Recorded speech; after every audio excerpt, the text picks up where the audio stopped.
¿Ok? Al parecer está grabando, ¿no es cierto? ¿Sí? Sí, doctor, Sí, se está así. grabando. ¿Ok? ¿Ok? Entonces continuamos. Por favor, me confirman si se está viendo mi presentación.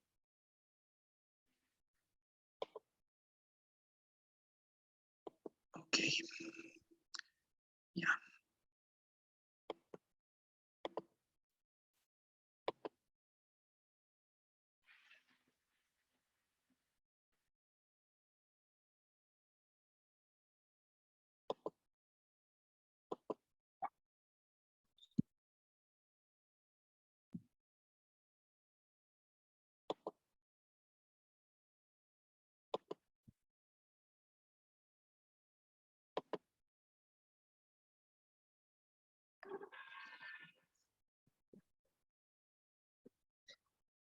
¿Se logra ver?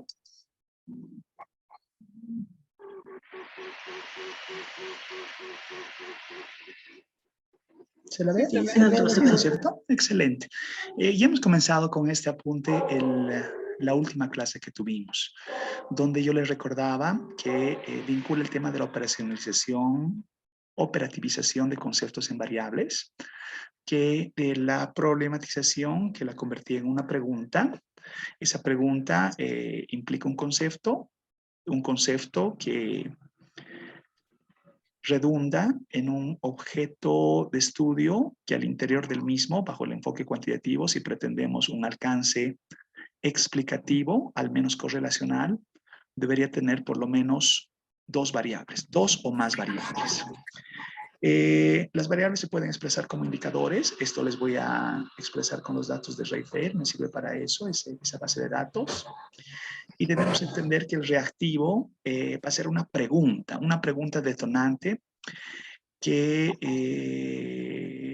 permite relevar datos de la unidad observacional.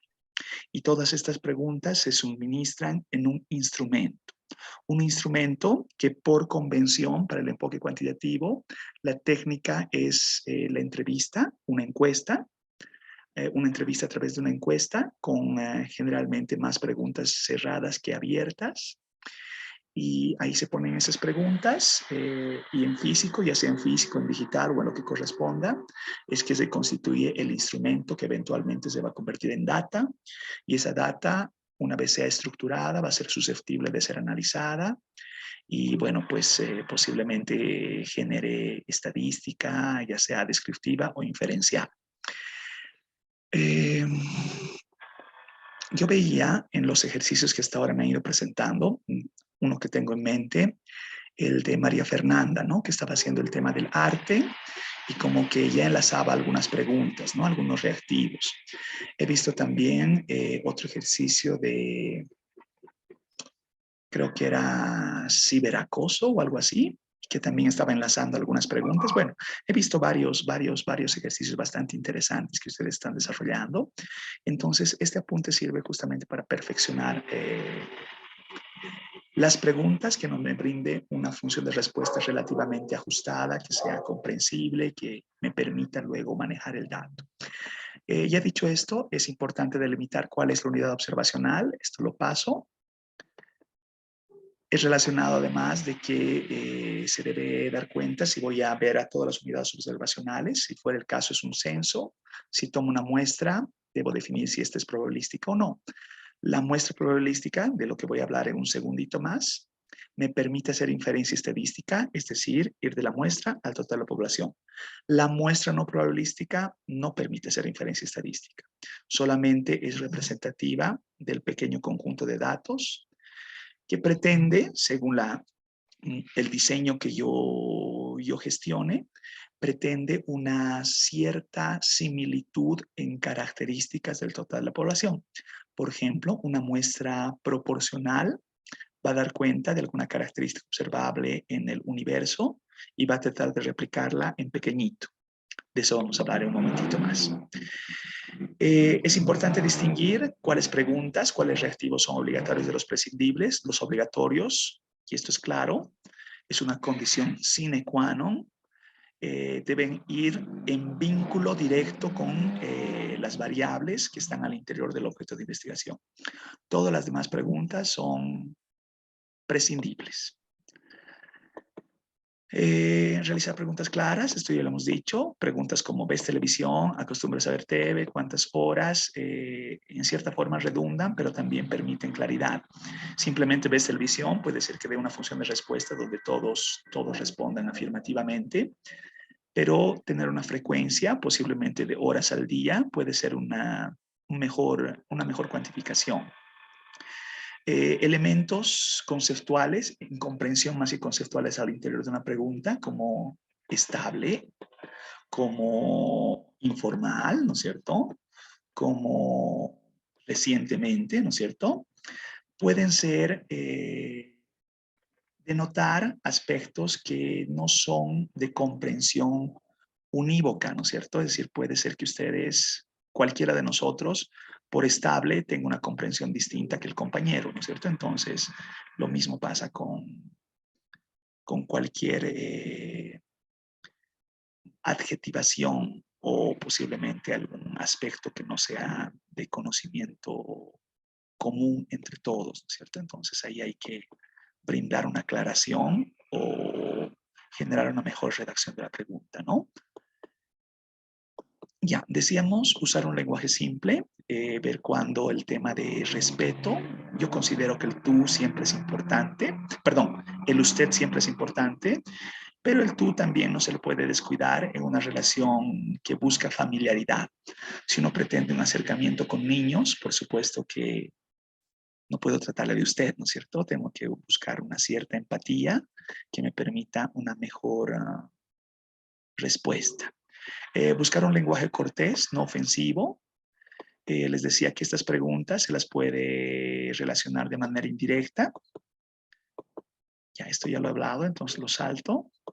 Decía también que en lugar de hacer preguntas incómodas, se puede tener en respuesta una escala actitudinal que en temas que son bastante sensibles puedan brindar una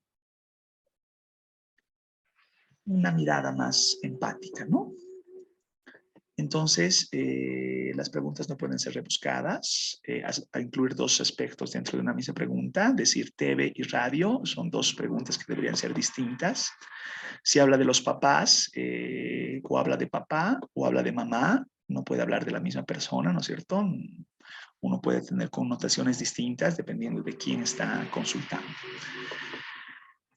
Buscar no realizar preguntas tendenciosas. Aquí me he quedado la última clase. Por ejemplo, he visto preguntas como estas, donde al interior de la pregunta ya hay un prejuicio.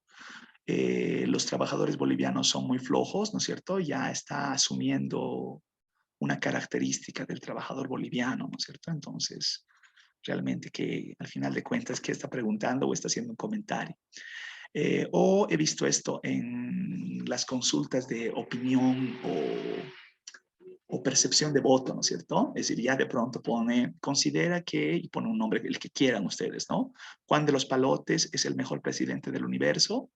Bueno, ya está asumiendo que Juan de los Palotes es el mejor presidente del universo, ¿no es cierto? Es decir, es como si fuera es una aseveración, parecería incluso que está procurando alguna mirada en la persona consultada, ¿no es cierto? Entonces, ese tipo de preguntas no son apropiadas. O de pronto dice, ¿piensa votar por Juan de los Palotes? Bueno, esto no va así, ¿no es cierto? Más bien se le debería dar una serie de opciones y la persona de manera neutra elegir si gusta alguna de ellas y por supuesto también tener la posibilidad de abstenerse en respuesta, ¿no es cierto? Cuando uno brinda una consulta que busca percepción, y si estamos hablando de intencionalidad del voto, hay muchas personas que no se deciden sino hasta el último momento, o prefieren abstenerse de decir algo, ¿no es cierto? Entonces, esas consultas que ustedes han visto, las tenemos siempre, ¿no? Y luego se difunden a nivel nacional. Tienen este tipo de preguntas, ¿no? Que son altamente tendenciosas y no deberían realizarse de esta manera. Solo como ejercicio práctico, si ustedes ven en el internet ahorita, cómo era la pregunta del referéndum constitucional 2016, y van a encontrar al interior una relación altamente tendenciosa de acciones, ¿no es cierto? Que vincula elementos que incluyen incluso no está buscando decidir nada, ¿no es cierto? Directamente está dando la decisión hecha, ¿no es cierto? Ya. Independientemente de ello, siempre es importante evitar la doble negación. Esto es tautológico, ¿no es cierto? En esa aseveración que dice, si no le gusta, no pague, es un no, no, ¿no es cierto? Un no, no es un sí, ¿no es cierto? Entonces aquí no está relacionando el sentido apropiado de esa pregunta, ¿no es cierto? Sintácticamente es incorrecta. Evitar las preguntas emocionales. Existen algunas consultas. Bueno, no tanto en el enfoque cuantitativo, lo van a ver esto en el enfoque cualitativo, que persiguen profundidad en la respuesta, ¿no es cierto? Entonces, cuando uno hace rememoranza de un evento traumático, la consulta realmente es muy conflictiva, ¿no es cierto? Cuando uno hace un grupo focal de víctimas de agresión sexual, por decir algo, uno debe ser altamente sensitivo con las preguntas que va a hacer, evitando la revictimización. Y lo mismo puede pasar con el ejemplo de la pregunta que le estoy mostrando, ¿cierto? No sé, hay sentires que son distintos, entonces pedir una opinión sobre un aspecto que es doloroso no siempre es agradable.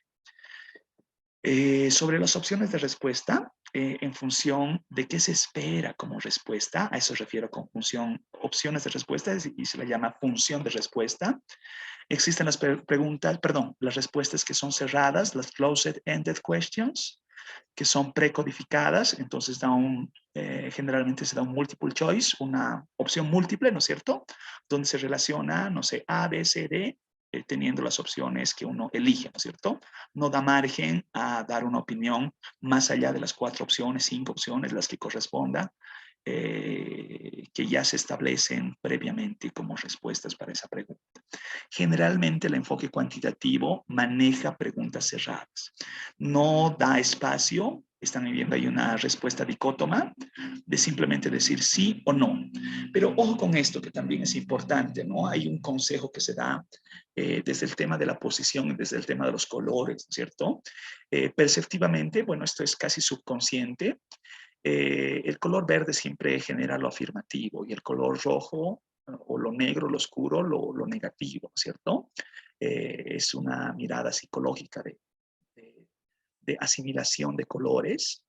Entonces, de pronto poner un sí con verde y un no con rojo ya está dando cuenta de alguna tendencia, ¿no es cierto? Mejor buscar cierta neutralidad en cuanto a los usos.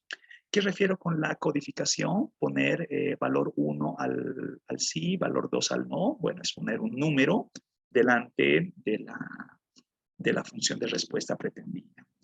Las respuestas abiertas se las realiza en el enfoque cuantitativo, pero se sugiere que no sean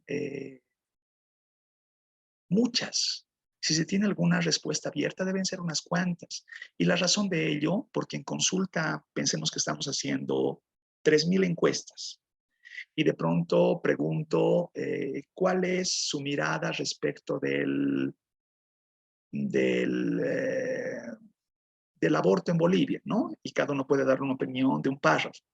Imagínense 3,000 párrafos, lograr una función de respuesta que luego se requiera codificarla es prácticamente imposible, ¿no es cierto? Es muy difícil de llegar. Hay métodos para hacer esto, ¿no? Hay text mining y uno puede hacer alguna operación, pero independientemente de esa instrumentación, se sugiere tener mejor preguntas cerradas para el enfoque cuantitativo que permitan la cuantía. Cuando uno da preguntas abiertas que dan opciones múltiples interpretativas o juicios de valor, como ¿por qué no le gustó? ¿No es cierto? Ese tipo de respuestas se las pregunta en entrevista, ¿no es cierto? Pero no se las pregunta en una encuesta. Requiere de codificación. La codificación puede ser estandarizada. Hay protocolos para codificar. Existen softwares que hacen la autocodificación, robóticas, y de hecho existe una gran vertiente con lo que es Machine Learning e inteligencia artificial para procurar codificar, categorizar sobre todo, respuestas abiertas y que sean estas cuantificables, ¿no es cierto? Entonces, cuando, por ejemplo, no sé, pues se va dando una relación textual, mediante Machine Learning se va agrupando, ¿no es cierto?, mediante dendogramas en funciones de respuesta que sean símiles y se le da nuevos criterios y a través de esos criterios se acota y se acota y se acota y se acota y se acota y se acota y eventualmente se genera lo de arriba, ¿no es cierto? Preguntas cerradas que van a redundar en categorías delimitadas, ¿no es cierto? A pesar de que existe todo este arsenal tecnológico, en la actualidad todavía se estila codificar manualmente o hacer un mix de codificación automática, pero con revisión humana, ¿no es cierto? Con revisión manual. Cuando tenemos la pregunta del censo, que todavía está presente, no sé cómo se le está tratando actualmente, he visto las boletas preliminares de censo y resulta que está la pregunta, ¿usted se considera, no es cierto, una pregunta abierta para preguntar autoidentificación? Y entonces yo he visto en data que uno puede poner lo que sea, ¿no es cierto?, en ese tipo de respuestas. Uno es no necesariamente indígena originario, ¿no es cierto? Puede ser alteño, puede ser estronguista, puede ser del sur, puede ser rojo, blanco, negro, amarillo y lo que sea, ¿no es cierto? Entonces, ese tipo de respuestas realmente no llevan a un buen término, ¿no es cierto? Son altamente subjetivas porque su rango de variabilidad es muy amplio. Entonces, no se puede, es bien difícil operar cuantitativamente con respuestas de esas características. El orden de las opciones de respuesta, por supuesto, así como los colores, decíamos un poquito el verde, el rojo, ¿no es cierto? Verde negativo, rojo, perdón, verde positivo, rojo negativo, verde pase, rojo alto, son elementos que siempre influyen, ¿no es cierto? Ahí hay una escala que va a generar cierta tendencia en función de la pregunta que yo realice. Se hacen representaciones gráficas, por ejemplo, la escala actitudinal. Ustedes conocen la escala de Likert, que generalmente uno va al banco, ¿no es cierto?, al cajero, y luego le dice, hay una tablet al ladito, por favor, evalúe cómo ha sido el servicio. Y bueno, a algunos les hacen evaluar, a los que les han atendido bien, y a los que les han atendido mal, no, ¿no es cierto? Ya gracias, hasta luego, ¿no es cierto? Pero en esa escala actitudinal uno puede tener, digamos, una representación numérica, como ven ahí, un Likert convencional de 5 tramos, donde tenemos los dos polos negativos, nada, poco, o el adjetivo que ustedes vean, de acuerdo, nada de acuerdo, poco de acuerdo. En la centralidad se tiene la opción neutral, ni de acuerdo ni de desacuerdo. Y el otro extremo, la otra polaridad, va con muy de acuerdo, completamente de acuerdo, ¿no es cierto? Cambien la codificación y pueden agarrar en números, digamos 0, menos 1, 2, más 1, 2, ¿no es cierto? Y de esa forma dar cuenta de una escala actitudinal que refleje esas características, pero en cifras. Si de pronto yo no utilizo cifras, podría construir un índice dando cuenta el muy de acuerdo, muy de acuerdo, la neutralidad en desacuerdo y muy en desacuerdo. Ese es el universo de opciones posibles y yo codifico cada una de las opciones de respuesta con 1, 2, 3, 4 y 5. Y de esas opciones de respuesta pensemos que yo consulto al individuo 1. Y el individuo 1 en sus respuestas me da, perdón, tengo ahí 4 individuos, 5, perdón. Y el individuo 1 me responde, no sé, lo que yo pregunte, muy de acuerdo. El individuo 2 lo está haciendo con X, ¿no es cierto? Está tarjando. El individuo 2 pone de acuerdo. El individuo 3 pone muy de acuerdo. El individuo 4 pone muy de acuerdo. El individuo 5 pone muy de acuerdo. ¿Cómo cuantifico esto? ¿Cómo logro la cifra de toda esta relación de X? La cifra es, vean por favor, por función de respuesta. Si tengo 4X en esa función de respuesta y tengo 5 preguntas consultadas, va a ser 4 sobre 5 y tengo una relación proporcional de 0.8. O de pronto puede ser una relación del total de respuestas, perdón, dando cuenta, digamos, de que existe 1 con la primera respuesta, 2 con la segunda respuesta, luego 1 más 1 más 1 y hacer como que un promedio, digamos, entre las 5 respuestas posibles, ¿no es cierto? Y de esa forma sacar una cuantía, que en el caso sería 1.2, ¿no es cierto? Ahora, en esta escala, ese 1.2, ¿dónde se sitúa? Podría pintar aquí una marquita y decir 1.2 está más cerca del muy de acuerdo, ¿no es cierto? Entonces, de esa forma, doy más o menos una intuición perceptual de cómo se está evaluando ese criterio, esa relación del evento. Si no uso cuantías, y esto también se convierte en número, puedo usar caritas, ¿no es cierto? Vean la cara del centro, neutral, las dos caras de las esquinas, polo negativo, las dos caras de la derecha, polo positivo, ¿no es cierto? Entonces, es otra forma de representación. Se dice que mayor número de categorías presenta mayor discriminación. Y por una relación empíricamente comprobable, existe una alta correlación con el nivel educativo. ¿Qué quiero decir con esto? Las personas que tienen menor nivel educativo, piensen, a ver, solamente para hacer la relación de las cosas, personas analfabetas o niños, por decir algo, prefieren pocas escalas, ¿no es cierto? Una carita neutra, una triste y una alegre, suficiente. Versus que para personas que tienen alto nivel formativo y se presume mayor discernimiento, requieren una escala mucho más amplia, ¿no es cierto? Que en cierta forma materialice su sensación respecto de lo que se le está consultando. Entonces, se le puede decir, en una escala del 1 al 10, usted califique teniendo a 0 como lo peor de lo peor y a 10 como lo mejor de lo mejor. Entonces, uno da ahí a la escala, ¿no es cierto? Uno puede ser más exquisito y le dice, del 0 al 100, evalúe, ¿no es cierto? Ya, pero eso es ya mucha exquisitez. Pero es posible hacer eso. Simplemente es un cambio de variables, si es que uno relaciona. No facilita ni dificulta absolutamente nada. De hecho, el consejo es, mientras el rango sea más acotado, haya menos variabilidad en la función de respuesta, se puede lograr una determinación más clara de la percepción que trae el individuo, ¿no es cierto? O de la acción que pretende, ¿no es cierto? Por eso les decía, todas nuestras actividades se califican 0, 1, 2. ¿Qué es 0, 1, 2? 0, 1, 2 es 0 no hizo, 1 más o menos, 2 óptimo, ¿no es cierto? Es equivalente en cierta forma a dar una relación mucho más amplia. Calificar del 0 al 100, ya está bien, ¿no es cierto? Pero ¿qué califico? ¿Cuál es mi criterio para poner un 60?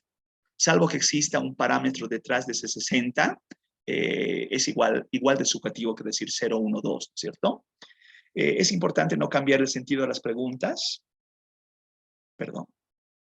Los puntos medios pueden eliminarse después de una prueba piloto. ¿Qué quiere decir con los puntos medios?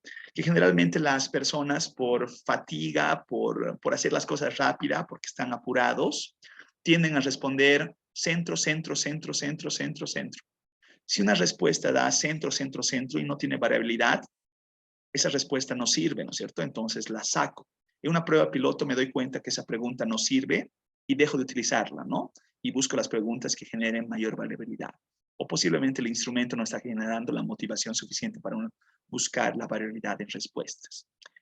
Vean, por favor, este tipo de respuestas, que es una escala actitudinal mucho más amplia, cuando dice, mi religión es, ¿no es cierto?, como un aspecto de vida, y de pronto una de la escala de decir, lo más importante en mi vida, con 0, y otras personas dicen, no es muy importante en mi vida, ¿no es cierto? Entonces no necesita más adjetivaciones, sino le dice, del 0 al 10, sabiendo que 0 es lo más importante en mi vida y 10 es algo no muy importante, usted considera que su religión es, y da un número, ¿no es cierto? Y bueno, y ahí sí de esa forma se califica. Si ustedes ven procesos estadísticos como el latinobarómetro, el que se realiza por la Universidad de Vanderbilt en toda Latinoamérica, en Bolivia se lo hace, ya son varias rondas que se hacen del latinobarómetro, se tienen preguntas como estas, ¿no es cierto? Donde uno califica a la iglesia, califica a la policía, a las instituciones de justicia, ¿no es cierto? Y de esa forma se generan ciertos indicadores perceptuales de democracia, de libertad, y etcétera, ¿no es cierto? Entonces ahí esa es la forma como se hace. También se puede dar cuenta de, no sé, esto han debido ver en las ciencias médicas cuando uno llega adolorido, emergencias, ¿no es cierto? Y da una escala de decir, del 1 al 10, ¿cómo califica su dolor, no es cierto? Entonces, 10, entendiendo que es un dolor insoportable, y si la persona dice, estoy por un 10, se debe apresurar la urgencia, ¿no es cierto? Versus si dijera, estoy en un 3, un 2, un ratito puede esperar, ¿no es cierto? Bueno, eso también puede ser altamente malentendido, ¿no es cierto? Es importante adjetivar los opuestos. ¿Qué refiero con adjetivar los opuestos? Buscar los antónimos, ¿no es cierto? Fuerte, débil, grande, pequeño, costoso, barato, rápido, lento, ¿no es cierto? Entonces, ese tipo de adjetivos son importantes de relacionar para vincular las polaridades. En cuanto al instrumento, ustedes pueden relacionar un instrumento físico en una tecnología PAPI, ¿no es cierto? Hacer papel y lápiz, como se lo hace convencionalmente, como siempre se lo ha hecho. O, bueno, ahí les estoy mostrando una boleta del censo, que según he escuchado, la última boleta del censo va a tener la tecnología que 2012 no tuvo. Y esto es ampliamente curioso porque la tecnología 2001 ya estaba presente, ¿cierto? Entonces, ¿cómo pudo ser más tecnológica la boleta 2001, que luego no tuvo 2012? Y ahora nuevamente se va a recobrar en 2023, 2024, cuando se realice una tecnología que ya se utilizaba hace 20 años atrás. Ya, pero son elementos de curiosidad, ¿no es cierto? Igual, es una boleta donde los empadronadores físicamente van a venir casa por casa y van a hacer la consulta empadronando, ¿no es cierto? Nos van a poner un sticker y van a decir, no sé, casa censada, ¿no es cierto? Y van al siguiente, tratando de esa forma artesanal de buscar cubrir a todas las casas de Bolivia, ¿no es cierto? ¿Qué ocurre después de eso, no es cierto? Se llena. Bueno, hasta eso, ¿no es cierto? ¿Importará que sea lápiz o bolígrafo? Sí, importa.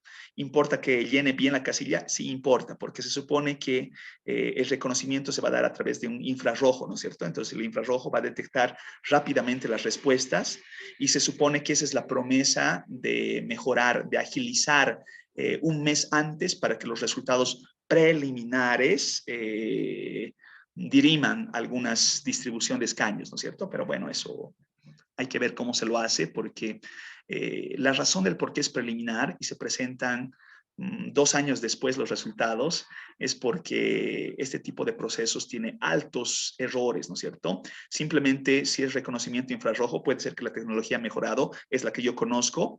Si hay una mancha, se la reconoce como respuesta, ¿no es cierto? Entonces, ese tipo de errores existen en el reconocimiento de datos.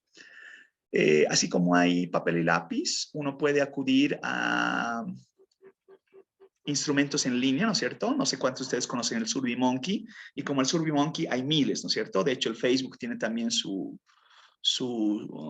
Facebook Pool, ¿no es cierto? Que hace encuestas también que uno paga unos pesos y puede incluso estratificar y extender a más presupuesto, ¿no es cierto? Hacer la consulta a nivel nacional, a nivel local, a cuántas personas va a llegar, ¿no es cierto?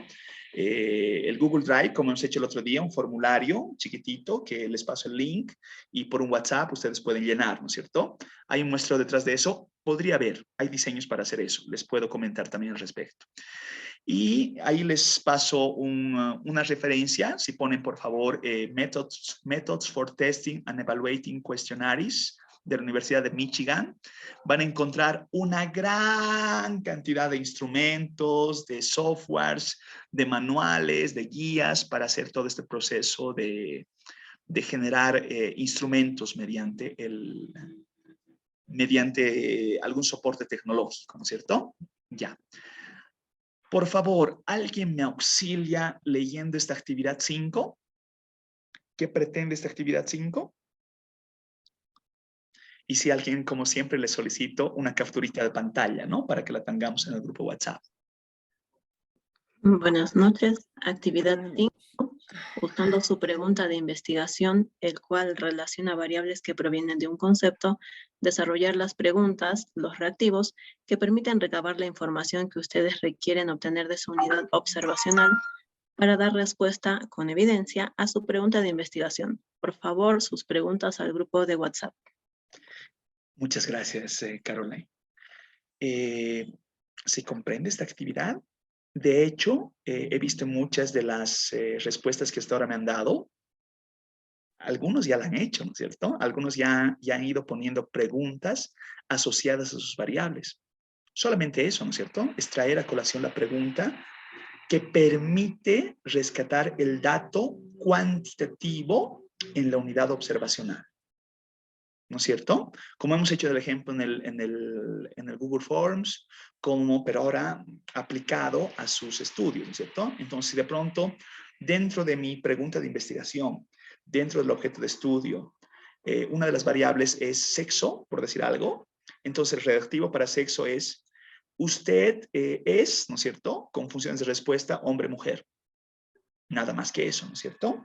Entonces, eso es lo que pretende esta actividad, que debería ser relativamente llevadera, ¿no es cierto? Fácil de realizar. ¿Sí? ¿Queda claro para todos, más o menos? Yo pretendo las respuestas de esta actividad, si ustedes me dan el visto bueno, para presentarla hacia el día viernes. No debería demandarles mucho tiempo.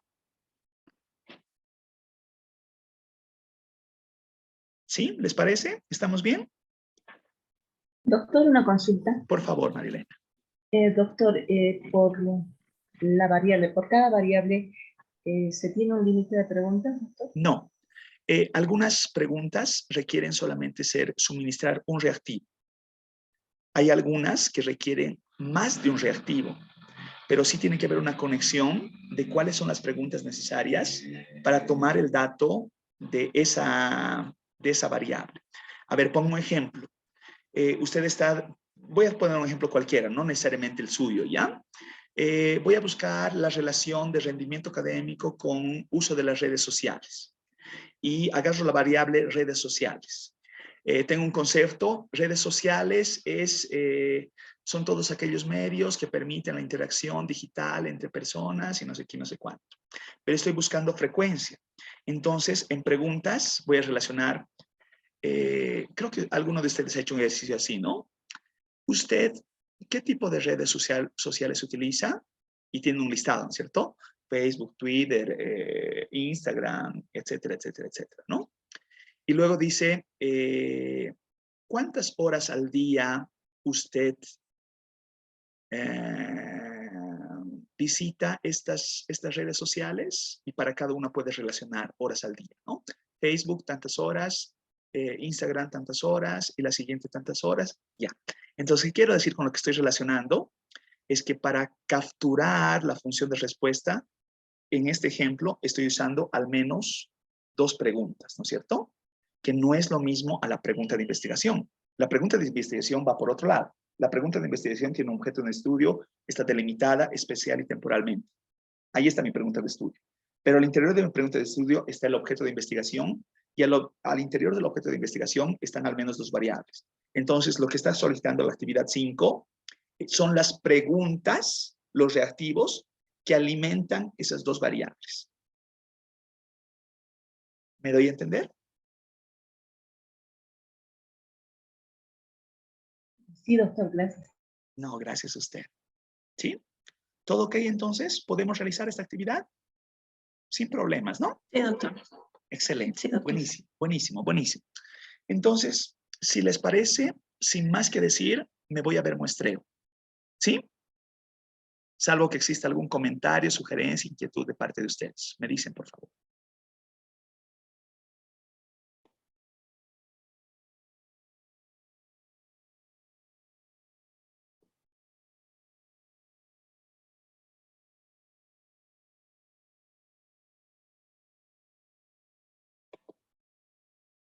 Ok, acá está. Por favor, me dicen si se está viendo mi presentación. Ah, Hay una Todavía pregunta no, por ahí. doctor. Sí, sí, sí. Perdón, en el chat me están diciendo algo. Me dice, ¿en qué caso las preguntas se anulan? En la explicación que daba Gladys es cuando yo formulo preguntas de índole diversa, ¿no es cierto? Y generalmente se estila antes de, piensen que después de hacer, ahorita vamos a hacer la punta de muestreo, ¿no es cierto? Pero después de esta punta yo he determinado que voy a lograr 3.000 encuestas. Entonces, yo no me puedo, sería realmente muy osado, si teniendo un formulario sin haberlo probado, me lance a hacer un cuestionario de 50 preguntas, por decir algo. Lo que se estila es generalmente tener antes una prueba piloto con un número limitado de observaciones que no sean parte de la muestra. Pensemos un 2-3% del total, estamos hablando de unas 30 boletas del total de las 3.000 observaciones. Y con esas 30 boletas, yo evalúo si las preguntas que estoy desarrollando, los reactivos que estoy desarrollando, se comprenden, se están respondiendo bien, generan variabilidad. ¿Qué podría ocurrir? Podría ocurrir que yo haga una pregunta de ¿qué opinas sobre, no es cierto? Y doy como hace rato, la escala actitudinal, y todos responden 0, 0, 0, 0, 0, 0, 0, 0. Las 30 que en prueba piloto responden 0. Lo que quiere decir es que esa respuesta está mal planteada, o no se la ha comprendido, o definitivamente no está generando variabilidad. Yo trabajo con variables, ¿no es cierto? No está generando variabilidad en mis unidades observacionales. Por tanto, esa pregunta, fuera, la descarto. No puedo trabajar con esa pregunta, o debo reformularla, o debo replantearla. ¿A eso va orientado su pregunta, Gladys? ¿He respondido más o menos? ¿O en qué sentido veo su pregunta? Vale, Gladys. Vale, vale. Seguimos entonces. Voy a hablar de... Esta no es una clase de muestreo, realmente una clase de muestreo tiene un tiempo, ¿no es cierto? Generalmente en el pregrado son clases semestrales. Entonces, este es un apunte intuitivo, ¿ya? No trae consigo nada de matemática, no trae consigo bajado a tierra, ¿ya? Es una explicación bajada a tierra, que busca explicar cómo se da la selección de unidades observacionales. Para el que tenga mayor curiosidad y guste profundizar en esto, por favor, simplemente me lo dice y yo le brindo algún texto de interés. Por ejemplo, el texto de Leslie Kish es espectacular. Es un manual, tiene sus años, pero yo no conozco, he leído muchos textos de muestreo, salvo para el tema de las encuestas de hogares, que conozco el texto de Angus Deaton, que es espectacular.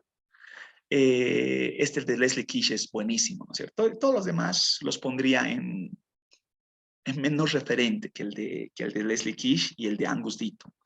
Angus Deaton es un premio Nobel, ¿no es cierto? Entonces, se tiene que esperar una obra de supremacía, ¿no es cierto? Entonces, si es que alguien gusta que les comparte estos textos, simplemente me lo dice. Yo quiero ese texto para tenerlo en la biblioteca, al menos por curiosidad, para verlo algún momento. Lo que sí, digamos, con las disculpas del caso, creo que los tengo solamente en inglés. Pero bueno, ya existen paquetes para hacer esto, ¿no? Que uno lo pone al buscador y le hace una traducción que no es perfecta, pero yo no puedo tener la idea, ¿no? Entonces, si gustan tener literatura, simplemente me lo dice. Ya, entonces, vamos. El muestreo va a relacionar de inicio la idea de que para cualquier objeto de estudio, que decíamos, el objeto de estudio es parte de la realidad que yo voy a investigar, dejando lo demás fuera, al interior de ese objeto de estudio existen unidades observacionales, un universo de unidades observacionales que se les llama población, se les llama colectivo, se les llama, como acabo de decir, universo. Cuando yo digo universo o digo población, a ver, usaré la palabra población. Uno dice población y inmediatamente se le viene en mente personas. Población, en términos estadísticos, no necesariamente refiere personas. Pueden ser objetos, pueden ser conglomerados, pueden ser países, pueden ser empresas, población de empresas, población de, no sé, de lápices, población, ¿no es cierto? Eso es población.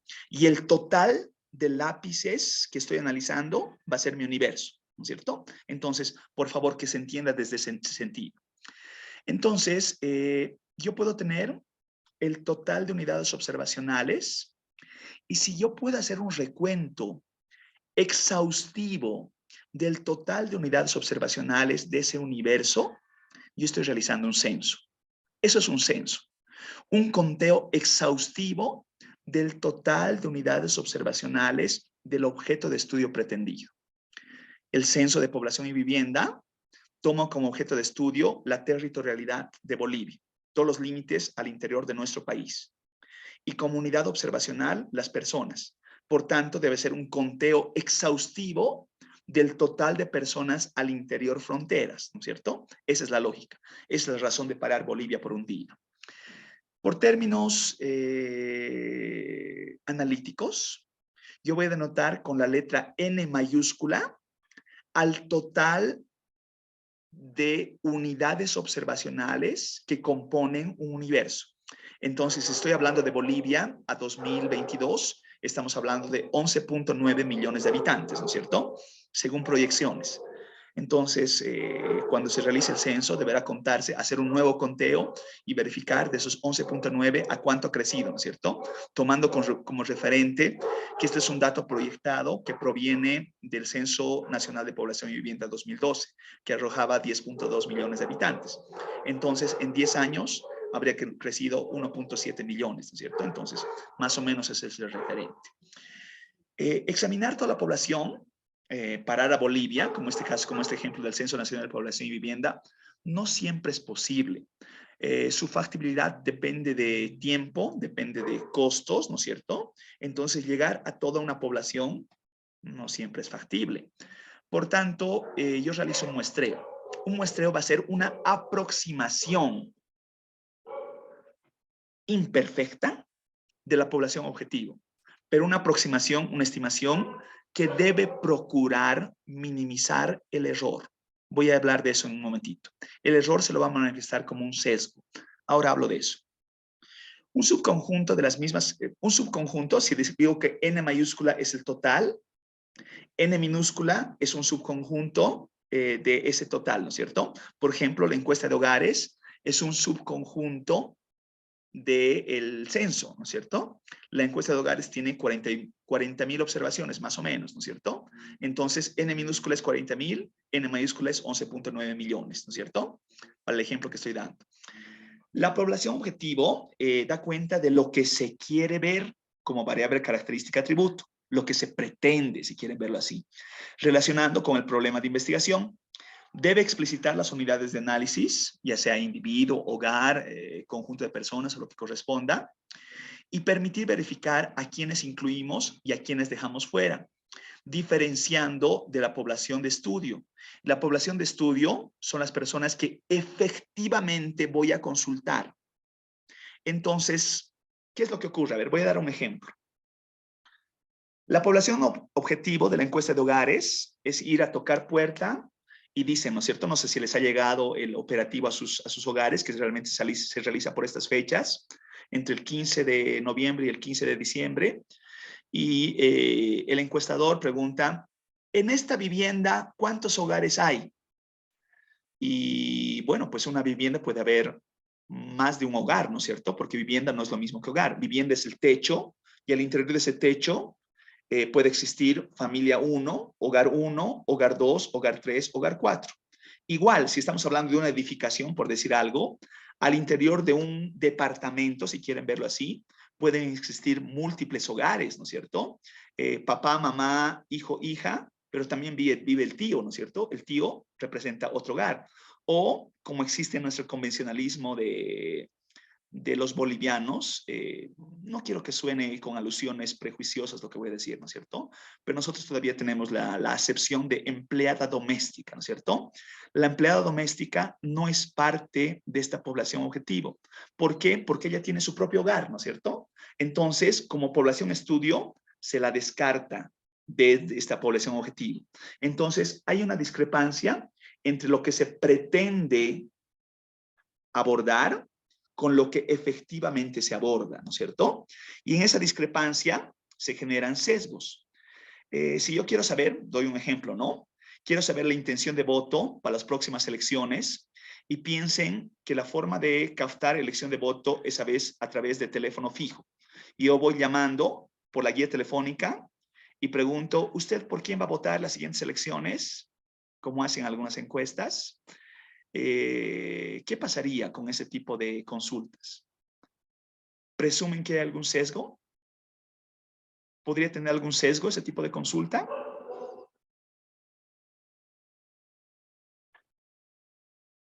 ¿O estaría bien preguntar así? Doctor, Adelante, Benjamín, por favor. estaría sesgado porque solo se preguntaría a las personas que tienen un teléfono fijo.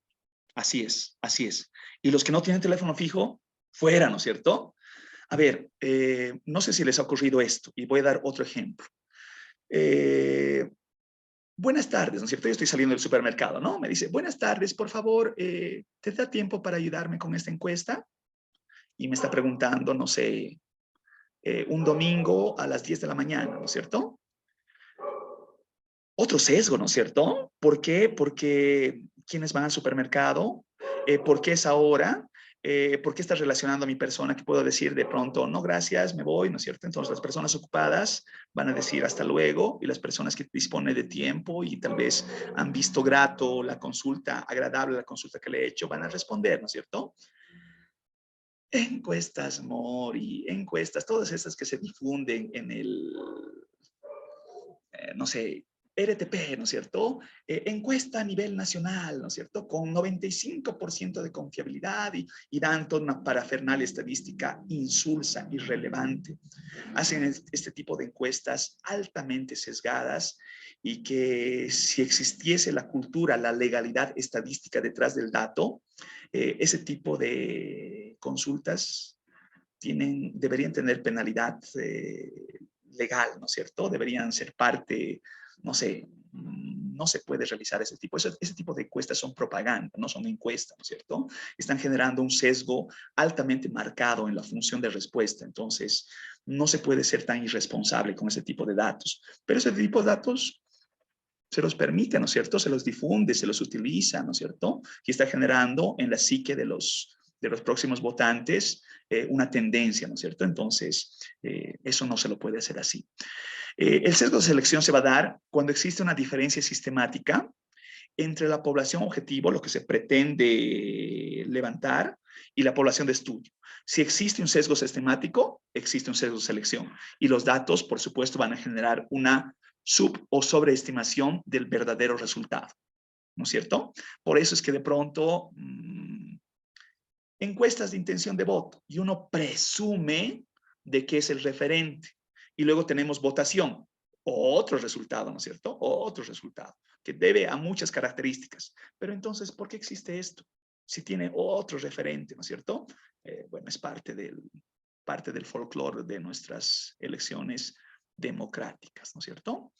Las unidades muestrales se seleccionan, en algunos casos, y estoy hablando de muestreo sin reposición, se las debe seleccionar por una sola vez.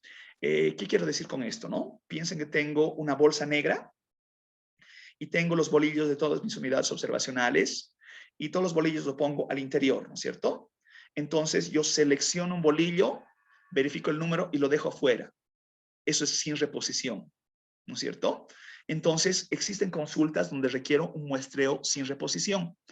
Por ejemplo, las encuestas de intención de voto deberían preguntar por única y única vez a cada unidad observacional. Si yo voy al qué tal 20 veces a la semana, sigo teniendo a la persona afuera preguntándome nuevamente, ¿y usted por quién pretende votar? Y yo tal vez, no sé, tengo una motivación personal de tender mi voto por alguna persona, le voy a responder las 20 veces, pues, ¿no es cierto? Entonces ahí estoy haciendo un muestreo con reposición, cuando en realidad debería ser sin reposición. Ya, sigo con esto. El muestreo con reposición va a ser lo contrario, ¿no es cierto? Tengo la bolsa negra, saco el bolillo, verifico su característica y lo vuelvo a poner. ¿Cuándo se da este tipo de muestreos? Las unidades muestrales se seleccionan por lo menos una vez, pero pueden seleccionarse más de una vez. Entonces, piensen, por ejemplo, que yo estoy en la fila del banco y resulta que estoy queriendo verificar mi tiempo de espera, ¿no es cierto? Entonces, tomo mi ficha, voy a cajeros y espero a que me atiendan, no sé, 8, 10, 15 minutos, ¿no es cierto? Si de pronto en el día vuelvo a hacer otra operación, vuelvo a sacar mi ficha, otra vez, muestreo con reposición, ¿no es cierto? No importa que tome mi dato más de una vez, porque lo que se está verificando no es personas, se está verificando tiempo de espera para ser atendido, ¿no es cierto? Entonces, este tipo de muestreos con reposición son pertinentes en ese tipo de toma de datos. Y ahí les pongo, ¿no? Ejemplo, el tiempo que tarda una persona en hacer cola en el banco. O estar sentado, hacer cola, lo mismo, es esperar, ¿no es cierto? Al final de cuentas, esperar parado, esperar sentado. Antes de ver los tipos de muestreo, es importante relacionar algunos tecnicismos. Por ejemplo, la unidad muestral es una unidad individual de observación o una colección de unidades que no son coincidentes, que deben ser no coincidentes tomadas de una población. Un marco muestral, en este sentido, va a ser un listado completo, exhaustivo, sin huecos, del total de unidades observacionales de ese universo. Entonces, si yo estoy teniendo censo, ¿no es cierto? Y digo 11.9 millones de habitantes a 2021, 22, digamos, debería tener un listado exhaustivo de los 11.9 millones de habitantes y lograr una probabilidad de selección. ¿Eso existe? No, no existe, ¿no es cierto? Por tanto, hay un marco muestral incompleto del cual se toma las encuestas de hogares y eso genera lo que hace un momentito hemos visto, sesgo de selección, ¿no es cierto? Y eso realmente tiene una implicancia importante. El muestreo más convencional, el más utilizado, el más referido, el más simple de todos, es el muestreo aleatorio simple. ¿Qué es el muestreo aleatorio simple? Es un proceso donde cada unidad observacional va a tener la misma probabilidad de ser seleccionada. Pongo el ejemplo. ¿Qué les refiero con probabilidad de selección? Y ustedes me van a ayudar con el ejemplo. La bolsa negra, ¿no es cierto? Y al interior de la bolsa negra tengo 20 bolillos. Saco el primer bolillo. La pregunta es, ¿cuál es la probabilidad de selección de ese primer bolillo? ¿Cuánto es la probabilidad de selección de ese primer bolillo? ¿Quién me ayuda? 5%. ¿Por qué 5%? De dónde sale 20. el 5%? ¿De 20? ¿Le escuché 20? Sí, son sí, 20. hay 20 bolillos al interior. Entonces, saco un bolillo. ¿Cuál es la probabilidad de selección de ese bolillo? ¿Cómo calculo la probabilidad de selección? No, entonces no me estoy ubicando. Número de casos favorables sobre el número total de casos posibles. Entonces, hay 20 bolillos. Saco un bolillo, 1 sobre 20, ¿no es cierto? ¿Ahora sí? 1 sobre 20. Sí, ahora sí. ¿Sí? Ahora sí, ¿no es cierto? Ya. Ese 1 sobre 20, que es la probabilidad de selección, eventualmente, si yo le saco el inverso, se va a convertir en el factor de expansión. Ya. Estamos hablando de muestreo con reposición, ¿ya? Perdón, sin reposición. Entonces, saco ese bolillo y la probabilidad de selección de ese primer bolillo es 1 sobre 20. Lo dejo afuera. Saco el siguiente bolillo. ¿Cuál es la probabilidad de selección de este siguiente bolillo?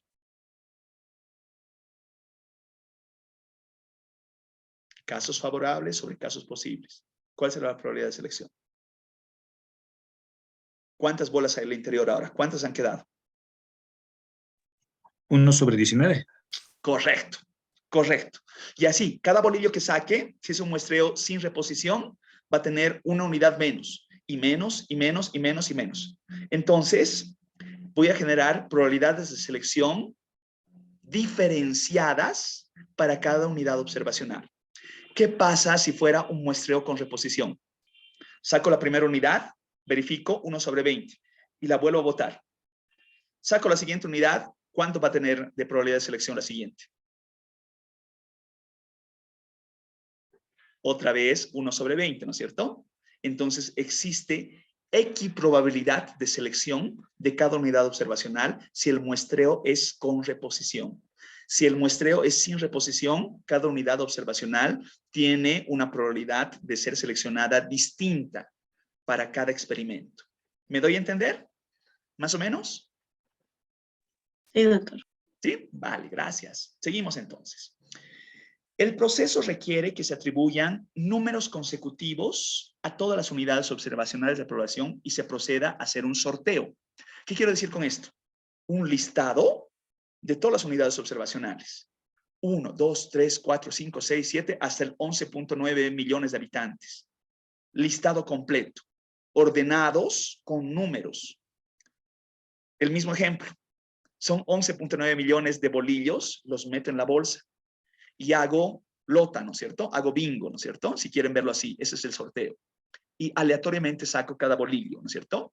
Entonces, vean, ahí por ejemplo, estamos hablando de que voy a tener en un bingo, ¿quién no ha jugado un bingo? Tengo todos los números, lo meto en una tómbola, hago girar, ¿no es cierto? Y saco número, ¿no es cierto? Leo el número, fuera, sin reposición, ¿no es cierto? Eso es muestreo aleatorio simple. Tengo el listado de todos, el listado está ahí, ¿no es cierto? Está mi boleta, todos los números.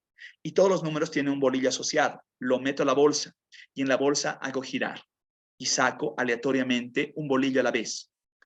¿Cuántos bolillos voy a sacar? Número de tamaño óptimo. Lo vamos a ver en un momento. ¿Cuántos bolillos tengo que sacar? Para sacar los bolillos, no se lo hace de manera artesanal, pues, ¿no es cierto? No hay una tómbola que tenga los 11.9 millones de habitantes, sino digitalmente se usa una tabla pseudo aleatoria. ¿Por qué se dice pseudo aleatoria? Porque el arranque necesita una semilla, ¿no es cierto? Y esa semilla va a dar cuenta, les voy a mostrar un momentito más qué es la semilla. Vamos a hacer una semilla juntos. Esa semilla pseudo aleatoria va a dar cuenta de la primera observación y la segunda observación y así sucesivamente, en función de la semilla. La semilla es la que da el gen para todo. Vamos a ver eso en un momentito. El muestreo sistemático. El muestreo sistemático va a seleccionar las unidades muestrales obedeciendo un periodo. ¿Han escuchado la palabra diezmar? Con Z, ¿no es cierto? Diezmar. ¿Qué es diezmar? Google, chanchullo de Google. ¿Qué es diezmar? Reducir. Reducir. Otros sinónimos. Mermar, rebajar, ¿no es cierto? Ya. ¿Saben de dónde proviene la palabra diezmar? La palabra diezmar viene de una práctica que hacían las tropas romanas, que hacían muestreo sistemático. ¿De qué forma? Las tropas romanas capturaban a miles de esclavos, pero esos miles de esclavos que podrían estar muy lejos de Roma, tenían que transportarlos hasta la capital. Entonces resulta que trajines muy largos requerían de bajar el número de esclavos, las tropas, perdón, no las tropas, ¿no es cierto? Los esclavos, el número de esclavos. Entonces se los ponía en fila y de pronto decían 1, 2, 3, 4, 5, 6, 7, 8, 9, 10, mueres. 1, 2, 3, 4, 5, 6, 7, 8, 9, 10, muere, ¿no es cierto? Rebajo el número de esclavos. Y así traslado una población cada vez disminuida. No voy a disminuir a 0 porque seguramente voy a tener un castigo al llegar con 0 esclavos a Roma, ¿no es cierto? Pero voy diezmar. Entonces, ¿qué hace el muestreo sistemático? Va a hallar un periodo y digo 1, 2, 3, 4, entra, 1, 2, 3, 4, entra. Pero parte de una semilla aleatoria. Otra vez el tema de la semilla aleatoria. Vamos a generar una semilla aleatoria, ¿ya? Vamos a generar una semilla aleatoria juntos. ¿Ya? Entonces ven ahí, ¿no es cierto? Puedo generarme sistemáticamente muestra 1, muestra 2, muestra 3, submuestras al interior de la muestra, ¿no es cierto? Ya. Lo vamos a hacer en un segundito. El muestreo estratificado. El muestreo estratificado relaciona separación de unidades muestrales. Por favor, esto apúntenlo. Grupos distintos, pero homogéneos al interior. Se parecen mucho al interior, pero entre grupos son distintos. Además de que los estratos deben ser mutuamente excluyentes. Separar a la población, que no se solapen, ¿no es cierto? Que sean mutuamente excluyentes. Por favor, vean este ejemplo, ¿no es cierto? Al interior, camisas azules, camisas café, camisas rosa, ¿no es cierto? Son muy parecidos, pero entre grupos, entre comunas, en este ejemplo, pueden ser altamente diferenciados. Homogéneos al interior, heterogéneos entre grupos. Homogéneos intra, heterogéneos entre, ¿no es cierto? ¿Se comprende lo que acabo de decir? ¿Más o menos? ¿Sí? ¿Vamos bien?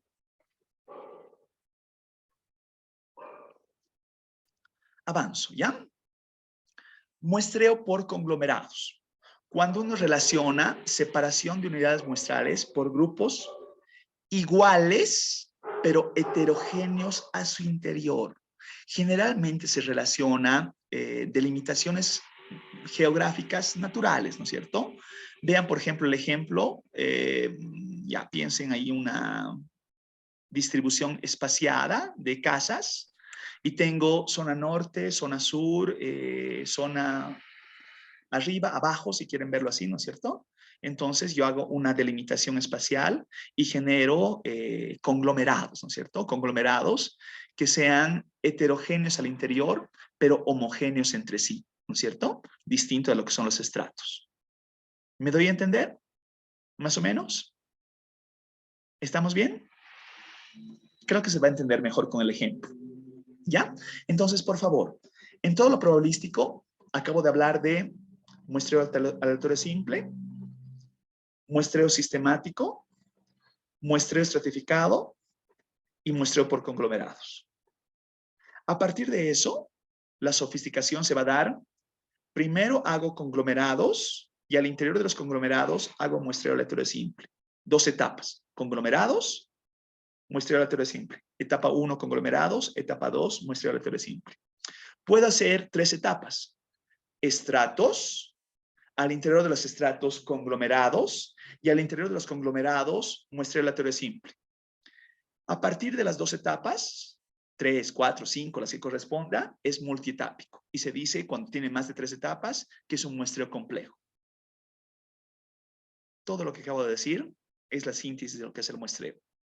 No hay nada más escondido. Eso es todo. Eso es todo. Bueno, hay algunas cositas que vamos a apuntarle en un momento, ¿no? Y debería haber matemática, debería haber, ya, pero eso no lo vamos a ver acá, ¿no es cierto? Intuitivamente, esa es la relación que comprende los tipos de muestreo. Muestreo probabilístico permite hacer inferencia estadística. ¿Qué quiere decir inferencia estadística? Que la muestra eventualmente va a permitir extrapolar resultados al total de la población. Si yo tengo una muestra de hogares, de 40,000 hogares, y si esta ha sido seleccionada de manera aleatoria de un marco muestral, y cada unidad seleccionada tiene su probabilidad de selección, entonces, como tiene probabilidad de selección, esa probabilidad de selección se convierte en el factor de expansión y puedo trasladar de la muestra hacia la población. Los resultados van de la muestra a la población. Por tanto, logro representatividad. El enfoque cuantitativo, que es el objeto de estudio de este módulo, pretende en la mirada paradigmática positivista representatividad de sus resultados. Si los resultados no son representativos, el resultado tiende a ser cuestionable. Por eso es que se busca que los resultados que yo releve provengan de un muestreo probabilístico. Esa es la importancia del muestreo en el enfoque cuantitativo. La representatividad, lo que se conoce como validez externa, que yo pueda llevar mis resultados de la muestra a una generalidad. ¿No es cierto? ¿Se comprende lo que acabo de decir? ¿Más o menos? ¿Los estoy confundiendo más?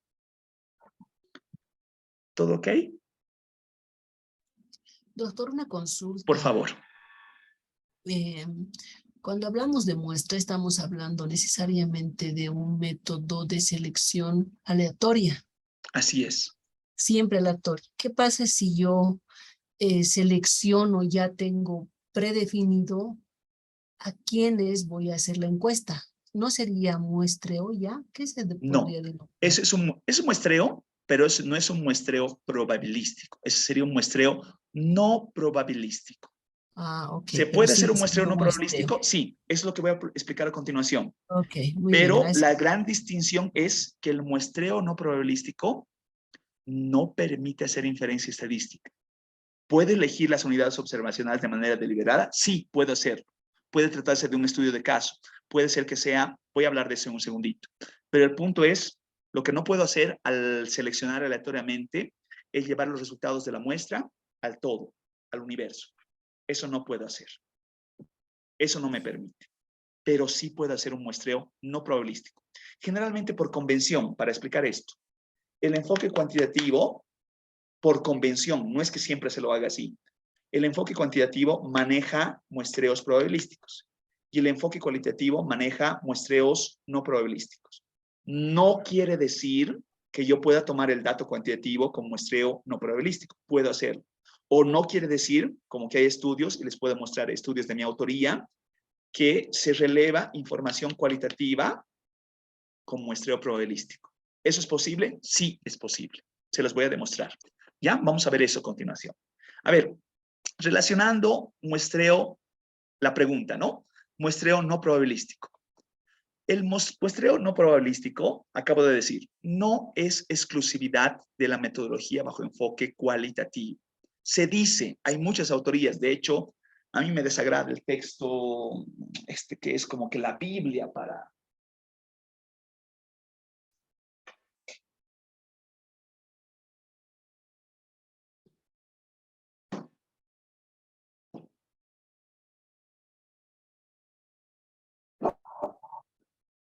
Disculpen, he perdido el texto. Acá está.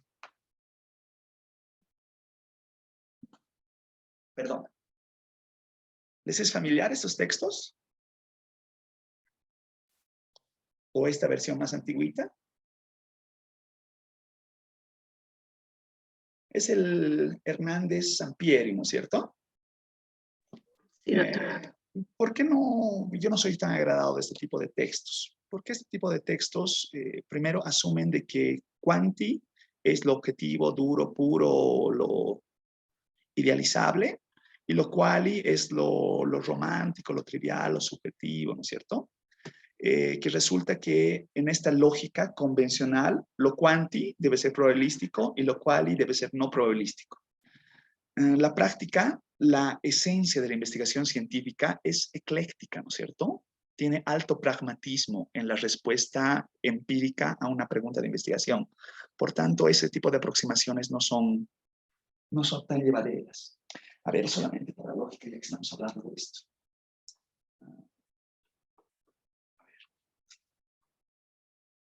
Esto sí va a venir más a mano, digamos. Estos dos. Y este es el que quiero mostrarles. Ya, acá está. Por curiosidad, ¿no? Cuando ustedes ven programas de las mejores universidades del mundo, ¿no? Vean Harvard, vean MIT, vean Penn, vean London School, cualquiera de ellos, ¿no? Y éntrense a un programa posgradual de investigación científica, ¿no? Más que métodos cuantitativos o cualitativos. El libro texto son estos que les voy a mostrar. ¿Se logra ver este? No sé si se alcanza a ver. Es el Designing Social Inquiry de Gary King, Robert Kewane y Sidney Verba. Revisen, por favor, en cualquier programa de las universidades top del mundo, ¿no es cierto? No creo que encuentren, y no es por desmerecer las cosas, ¿no? Pero no creo que encuentren un Hernández Sampieri con sinceridad, ¿ya? Entonces, por favor, a ver, ese tipo de... este de Nancy Cartwright, buenísimo, o este de el señor Stephen Morgan, ¿no es cierto? Que es espectacular, ¿no es cierto? Lamentablemente este tipo de textos están en inglés, pues, ¿no? Y es que no es que es una no es una moda, ¿no es cierto? Es decir, la investigación científica en el mundo se le escribe preponderantemente en inglés. Se dice que la literatura, así como la producción intelectual, del 100%, un 92, 93, oscilante, ¿no? Está escrita en inglés, ¿no es cierto? Y de ese 8% restante, solamente el 2% está escrito en castellano, ¿no es cierto? Entonces, Hernández Sampieri pertenece a ese 2%. No quiere decir que no sea un gran texto, lo es, pero hay, para propósitos postgraduales, no puede ser la Biblia, ¿no es cierto? Entonces yo estoy encontrado de utilizar Hernández Sampieri como la Biblia. Si ustedes gustan, como hace un momentito decía de Leslie Kish y de Deaton, gustan que les comparte este tipo de literatura, simplemente me lo dicen y los comparto los PDFs, ¿no? Para el que guste ver un poquito más. ¿Ya? Seguimos con esto. Lo no probabilístico, hay miles, ¿ya?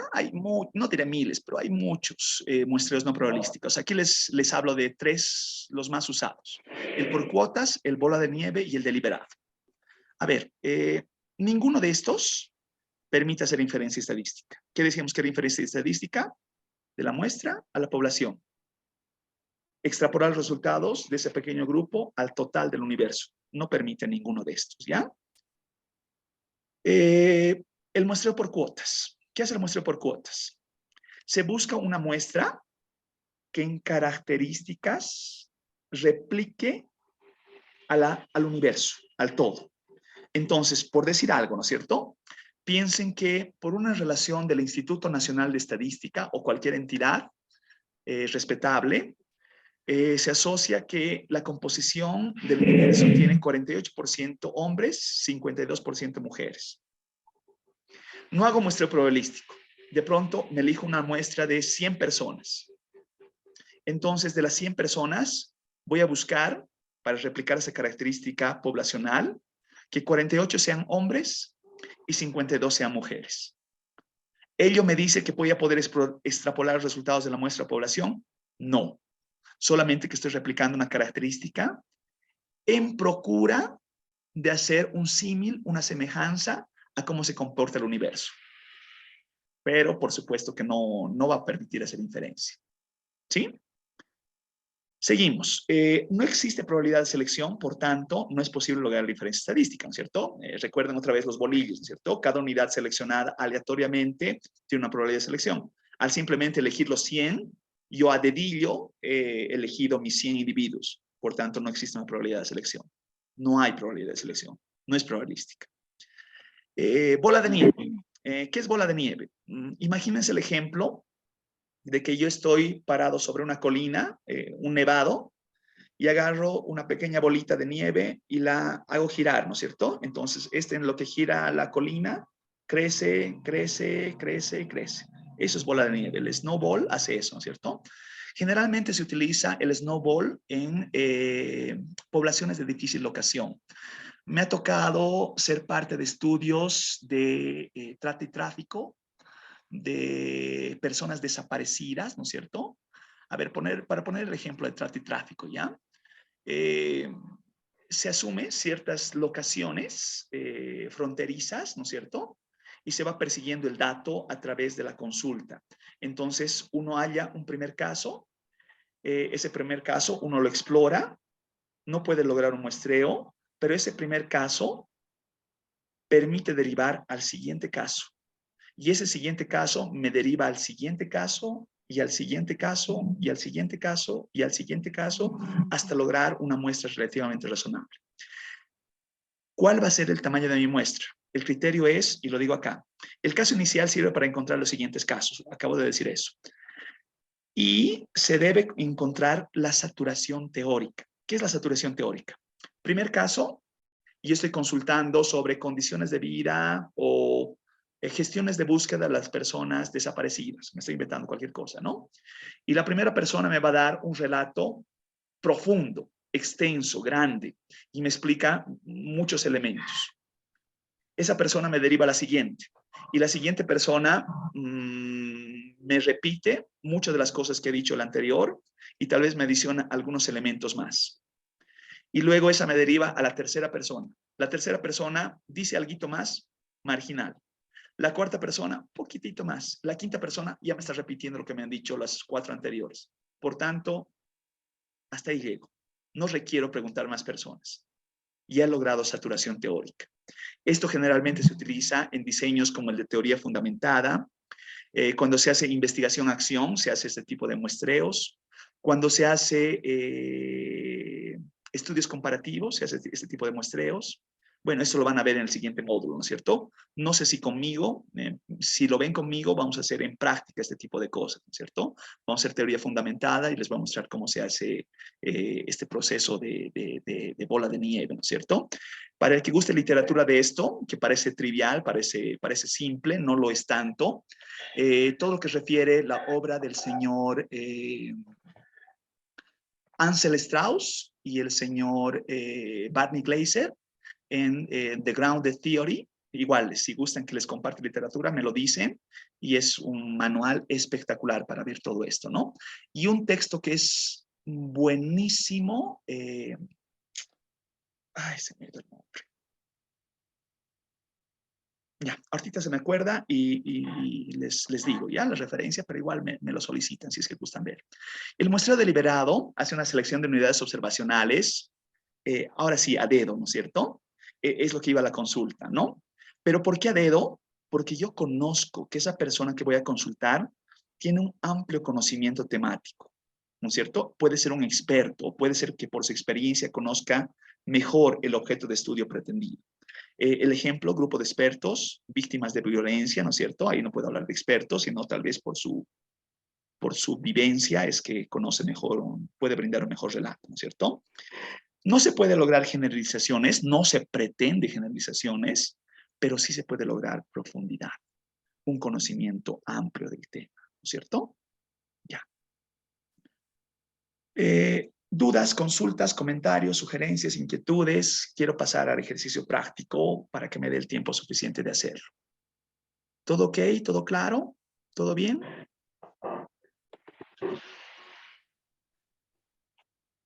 Sí, general. ¿Sí? ¿Estamos bien? Me dicen, por favor. Entonces, por favor, si pueden abrir el Excel, el que dice BD/0.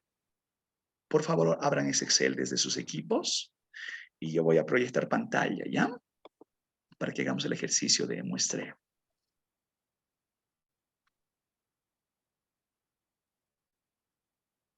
Ya, entonces, por favor, me dicen si ya se está viendo en pantalla.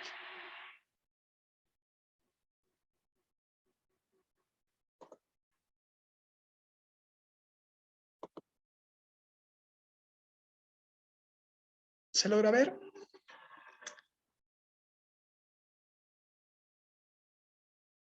Ay, perdón, era que vea uno antes. Ya, pero voy a ver ese también. ¿Se está viendo? Sí, doctor, se ve. Excelente. Hay otro archivito que dice N-óptimo.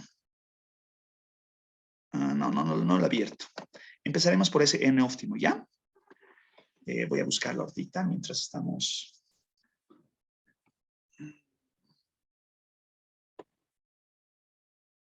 A ver, perdón.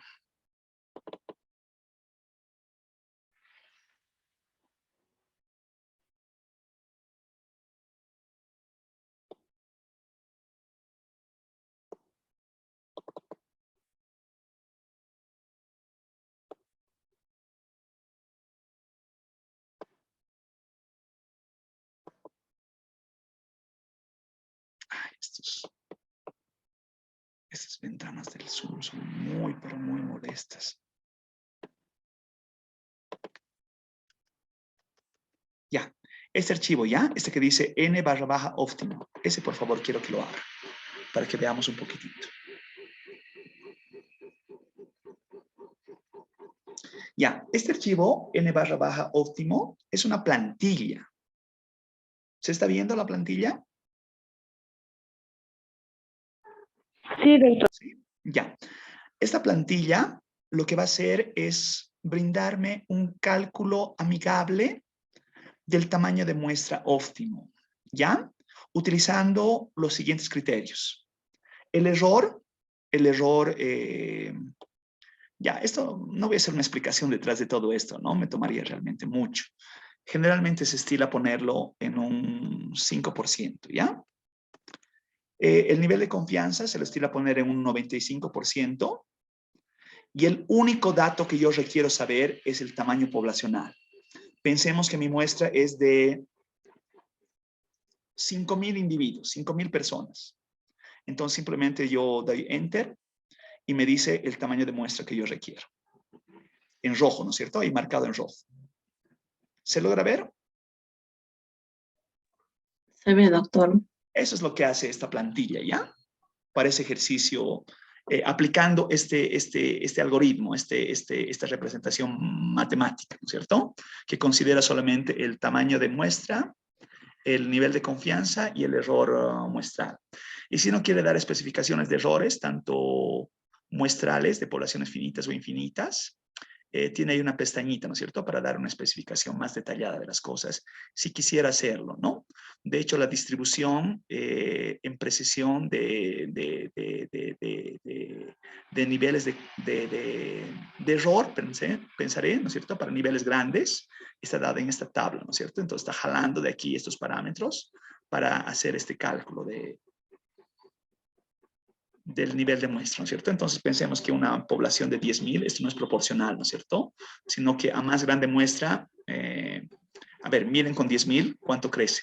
Pucha, ha crecido, no sé, si antes con 5.000, ¿cuánto necesitaba? Con 5.000 necesitaba 357 personas, ahora con 10.000 necesito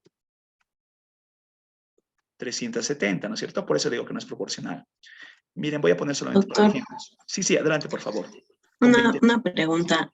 En cuanto al tamaño de la población que se va a tomar en cuenta y el tamaño de muestra, ¿cuál es el mínimo de tamaño de población? Por ejemplo, si yo quisiera trabajar tal vez con los estudiantes de un curso de secundaria, no sé, y un curso así puede tener 50 estudiantes, 30. ¿Cuál es el mínimo? A ver, es que no estamos comprendiendo el concepto. A ver, universo es el total de unidades observacionales, ¿no es cierto? Entonces, a ver, voy a ilustrar con el ejemplo. Por eso es que no se relaciona el concepto de mínimo. Si estoy hablando de estudiantes de la carrera, de la UMSA, de la carrera de Derecho, y yo sé por registro administrativo que existen 8.000 estudiantes en la carrera de Derecho de la UMSA. Ese dato lo conozco, pero fácticamente yo no puedo llegar a los 8.000 estudiantes, me es difícil. Entonces yo hago el cálculo como lo estoy haciendo acá y pongo 8.000 y debería realizar, para lograr inferencia estadística, 367 consultas. De los 8.000, solamente llegar a 367. Ahora, lo que usted me está diciendo es otra cosa, que lo vamos a ver en diseños experimentales y no experimentales. Pero lo que usted me está relacionando es lo siguiente. Yo tengo un curso, el sexto de secundaria, de la escuela Juancito Pinto, y resulta que yo tengo 50 estudiantes. Eso es un estudio de caso. ¿Requiero sacar una muestra de esos 50 estudiantes? No. 50 estudiantes. Tengo que tomar datos de toditos. ¿Por qué voy a realizar una muestra de 50 estudiantes? No amerita realizar una muestra. Tomo datos de los 50 estudiantes, pero no los analizo como muestreo, no requiere muestreo. Relaciono estudio de caso de mis estudiantes del sexto de secundaria, paralelo B, escuela Juancito Pinto, estudio de caso. Pare de contar. ¿No es cierto? No relaciona ahí muestra, no hay nivel mínimo, ¿no es cierto? No hay nivel mínimo en ese caso. El muestreo se aplica cuando no es posible llegar a un universo que es vasto, que es grande, que yo requiero realmente, ya. Más allá de eso, y voy a conectar con esta siguiente explicación solamente para hacer algo que voy a explicar el día viernes. Existen diseños en investigación experimentales y no experimentales. Lo que usted está relacionando, piensen que estoy queriendo aplicar una nueva tecnología de información, de aprendizaje, digamos, para verificar cuánto mejora el rendimiento educativo en los estudiantes del cuarto de primaria. Y yo requiero hacer una población control y una población tratamiento, como conejillos de indias, ¿no es cierto? Ahí debo verificar características observacionales símiles que me permitan dar cuenta de algo que yo pretendo que es inferencia causal de una intervención para lograr un resultado. Pero eso tiene otra connotación, tiene otro elemento que implica, si fuera el caso, muestreo, si quiero que mis resultados sean representativos, o de pronto puedo relacionar un caso específico con un vínculo que puede ser prefacto, postfacto, si fuera el caso. Tal vez estoy adelantando muchos criterios que les voy a explicar el día viernes, pero no vincula lo que usted está diciendo. Entiendo la consulta y tal vez me dice, por favor, si tal vez estoy asimilando incorrectamente. Pero usted me decía, los estudiantes de una unidad educativa, ¿no es cierto? Y si sus estudiantes son 200, todavía es factible. Si sus estudiantes son, a ver, estoy ahorita asesorando una tesis de doctorado de dificultades del aprendizaje de personas de la tercera edad en la Universidad de la Tercera Edad del Ecuador. Y resulta que su estudio de caso son 8 personas de la tercera edad. 8 personas de la tercera edad. ¿Se requiere algún tipo de muestreo? No. Se requiere explorar en profundidad como estudio de caso a las 8 personas. Entonces, tal vez va en ese sentido lo que usted me decía con un nivel o rango mínimo. No es que haya un rango mínimo, no existe un rango mínimo, sino es que yo pretendo extrapolar los resultados de una muestra al total de la población. Si yo pretendo hacer eso, debo hacer muestreo probabilístico. Si yo no pretendo, sino más bien conocer a profundidad mi estudio de caso, puedo utilizar hasta un caso, 2 casos, los que correspondan, los que yo necesite. Lo que no puedo hacer es que si de pronto estoy analizando en esas 8 personas de la tercera edad, luego decir los resultados de esas 8 personas es aplicable para el total de personas de la tercera edad. Eso no va, esa lectura no va. ¿Me doy a entender? ¿Más o menos? ¿He respondido en algo la pregunta?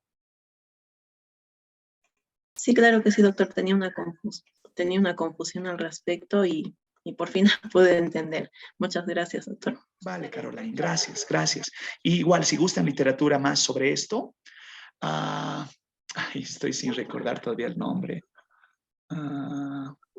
Doctor, buenas noches. Por favor, le escucho. Adelante, Lázaro, le escucho, por favor. Muchas gracias. Justamente, igual iba mi pregunta en relación a eso. Una de las formas de hacer el cálculo muestral es con esta fórmula. Sí.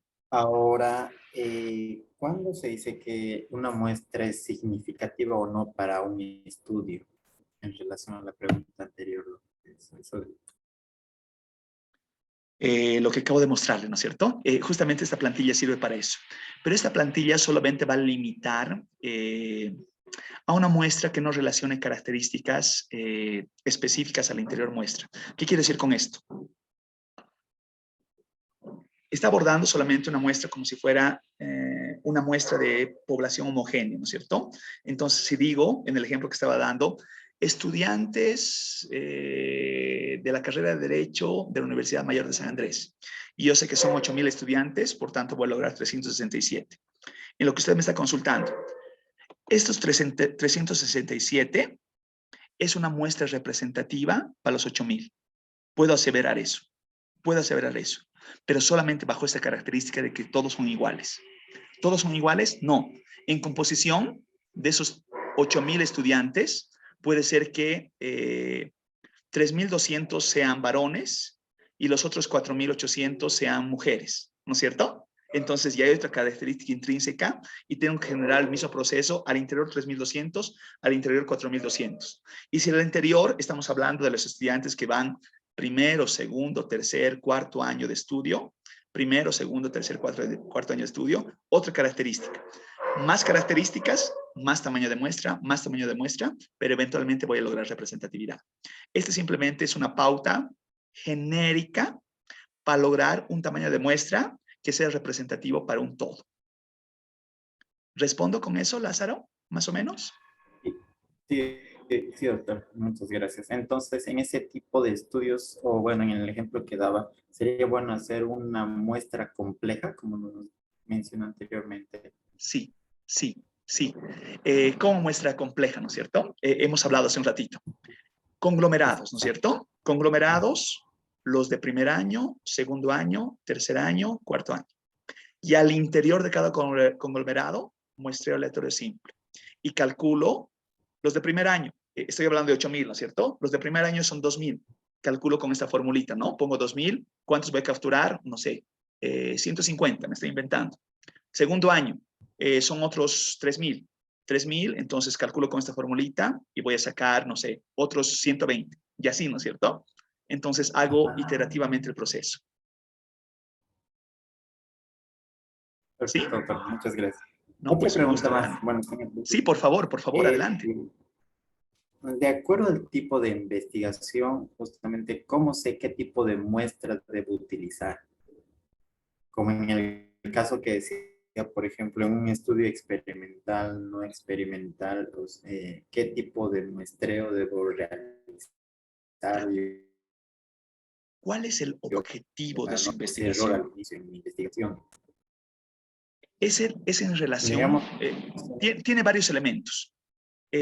Si estoy vinculando tal vez tipo alcance, que es algo que vamos a hablar, ¿cuál es el objetivo de la investigación? Si pretendo con el objetivo llevar los resultados de una muestra al todo, requiero hacer esto. Si de pronto quiero ver profundidad en lugar de representatividad, no es esta la lógica, sino más bien ver algo más cualitativo. Entonces, no es una respuesta tan acotada. Pero si me da algunas pautas, puedo orientar.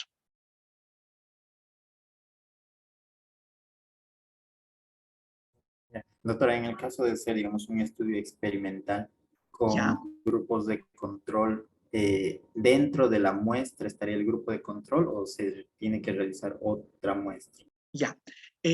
La pregunta es, ¿ese estudio experimental pretende ser representativo o no pretende ser representativo? Si pretende ser representativo, debo hacer esto. Y debo verificar una muestra del universo. A ver, voy a dar un ejemplo. Estoy hallando un estudio que va a verificar el impacto de el seguro materno infantil en la ciudad de La Paz. Entonces yo sé que en La Paz tengo 2.5 millones de habitantes. De los 2.5 millones de habitantes, 900.000 de esos están en edades entre edad fértil, ¿no es cierto? Pensemos entre los 15 y los 47 años de edad. Bueno, dependiendo de los rangos, ¿no? En algunos casos son 13, 14, hasta los 47, pero agarro un rango. Entonces, yo hago primeramente, si es un muestreo experimental de aleatorización pura, primeramente hago un muestreo aleatorio simple del universo y luego recién genero el tamaño óptimo para grupo tratamiento, grupo control.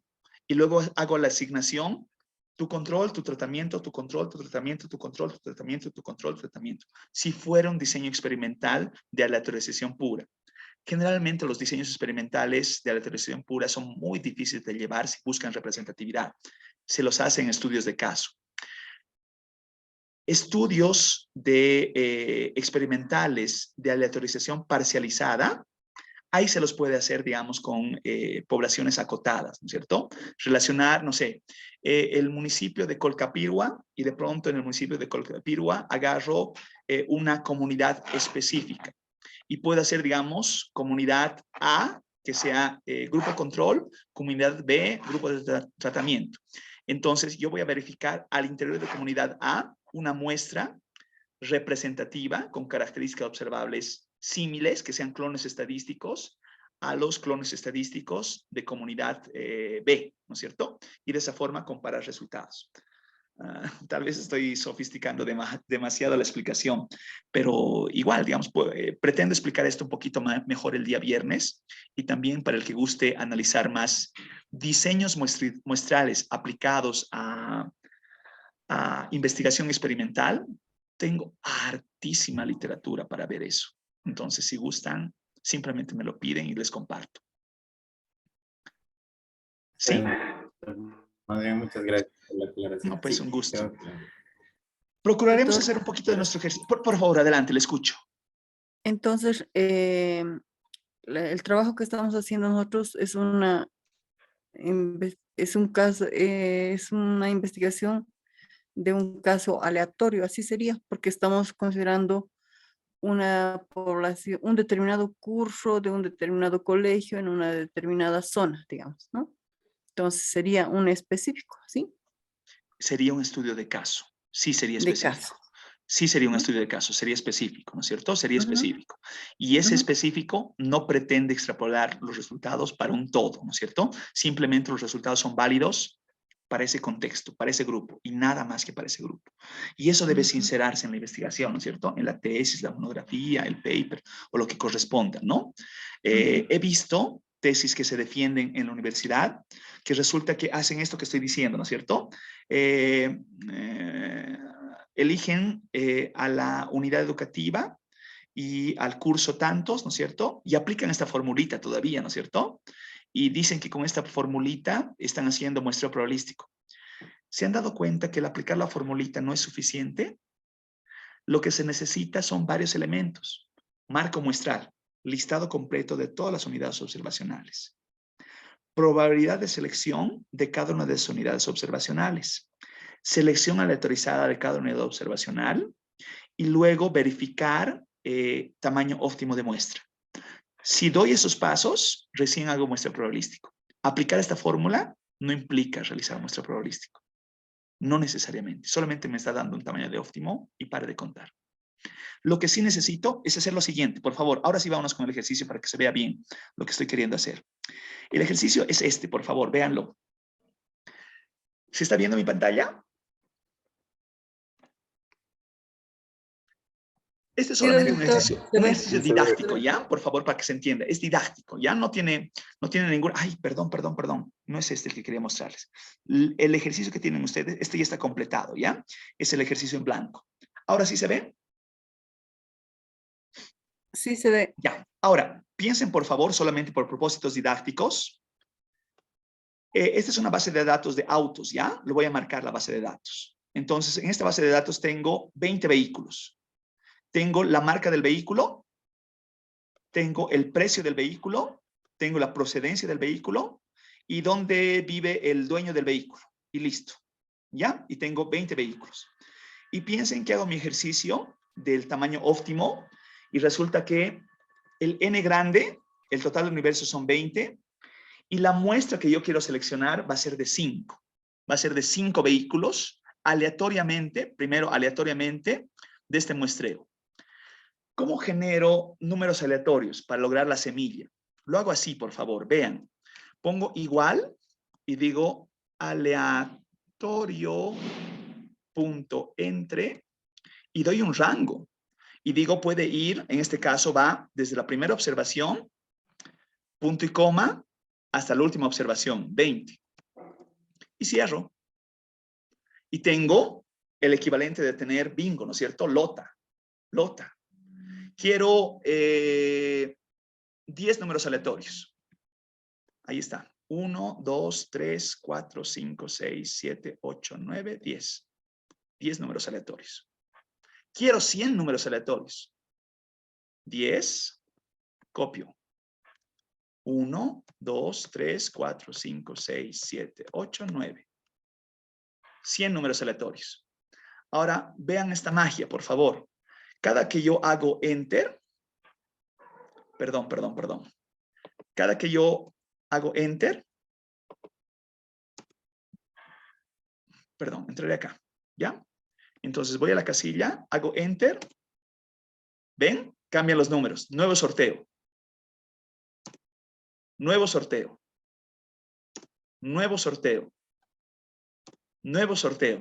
¿Están viendo cómo cambian los números? Están cambiando los números constantemente. ¿Sí? ¿Me doy a entender? Entonces, yo voy a utilizar esa herramienta para sortear mi muestreo aleatorio simple. Vean, voy a hacer un muestreo aleatorio simple que digo el primer número. Entonces digo el primer número y digo aleatorio punto,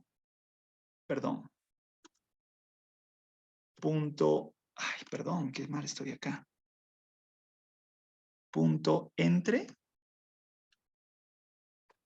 abro y digo 1 hasta 20. Cierro. Y me dice el 8, perdón. Voy a jalar ahí, ¿ya? Y ahí están mis 5 unidades observacionales tomadas aleatoriamente. Pero ya sabemos que si yo entro, se vuelve a sortear y se vuelve a sortear y se vuelve a sortear y se vuelve a sortear. Entonces voy a copiar y voy a pegar sobre el mismo. ¿Ok? Entonces esto ya no se mueve. Y estoy hablando de que estoy seleccionando la unidad 16. La 16. Perdón, esto lo voy a quitar aquí abajo. Ya. La 16. Voy a ponerle un colorcito. La 2.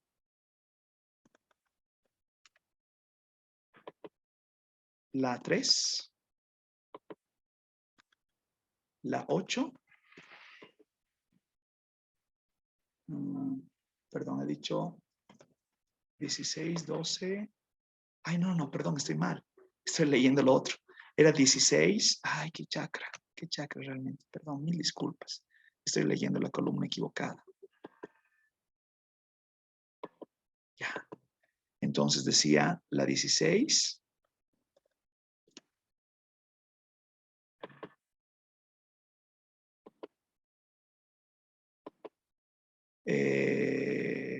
La 19. La 18. La 14. Y la 10. Ahí está mi selección de mis 5 unidades observacionales aleatoriamente elegidas. ¿Sí? ¿Se comprende?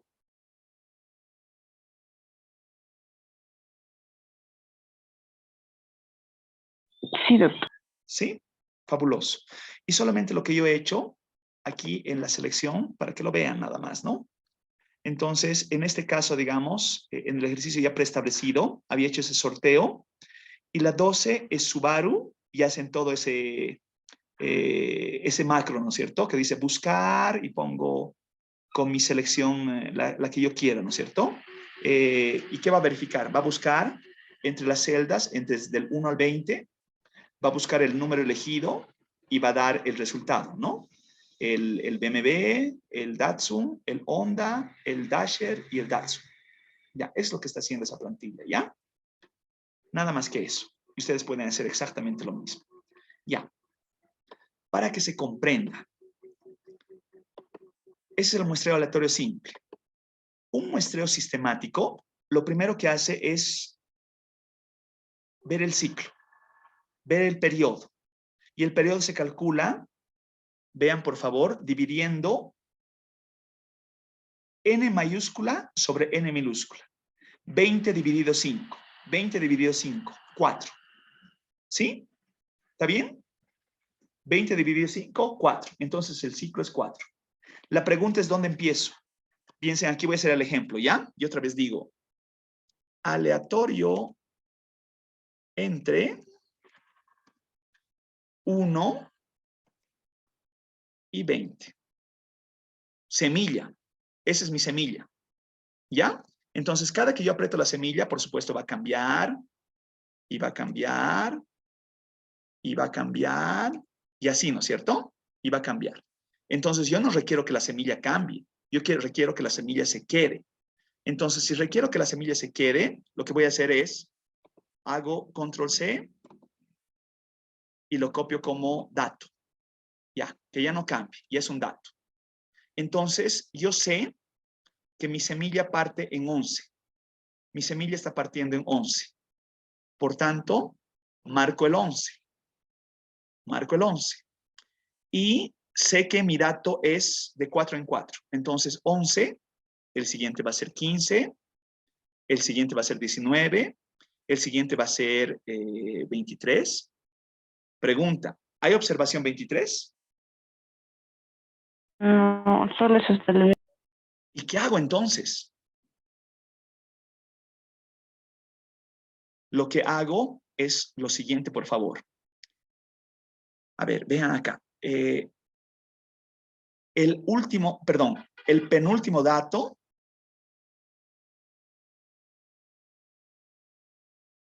más, perdón, estoy mal acá.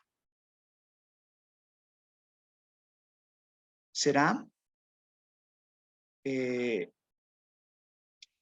haré así para que salga, ¿ya? Este dato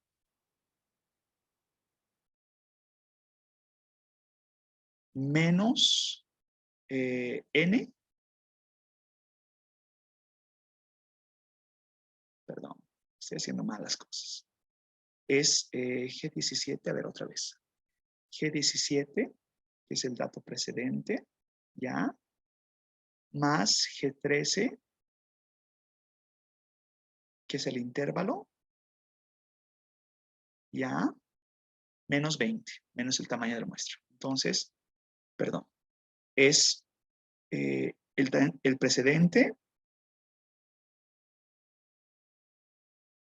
menos el intervalo